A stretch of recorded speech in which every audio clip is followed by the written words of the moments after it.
Guys, সবাই কেমন আছেন?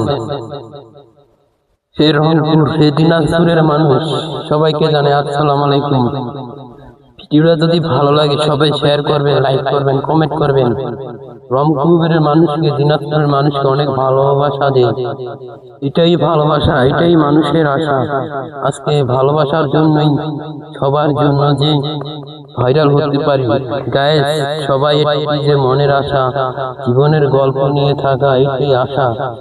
গাইস, আজকে আমি একটি বলবো, আজকে ভিডিওটা যে অনেক সবার সাথে দূরত্ব মোবাইলে যায়। গাইস, যে ভিডিওটা দেখার জন্য যদি মনে পড়ে সবাই, যদি ভালোবাসা থাকা যদি থাকে, এটাই মানুষের আশা। আজকে বলো গাইস, আসসালামু আলাইকুম। ভালোবাসা যে মানুষ কত এগিয়ে যায়। আজকে ভিডিওটা যেমন কি লাইক বেশি বেশি বেশি করে ফলো মারে। গাইস, সবাই শেয়ার করবেন, ভাইরাল করে দিবেন। অনেক দূরে যায়, অনেক এগিয়ে যায়। বেশি বেশি করে ফলো করবেন, বেশি বেশি করে শেয়ার করবেন, যে ভাইরাল হতে পারে আমার ভিডিওটা, যে পুরা দেশে ছড়ায় যায়। সবাইকে জানাই আসসালামু আলাইকুম। গাইস, সবাইকে জানাই দোয়া, এটাই আমাদের ভালোবাসা।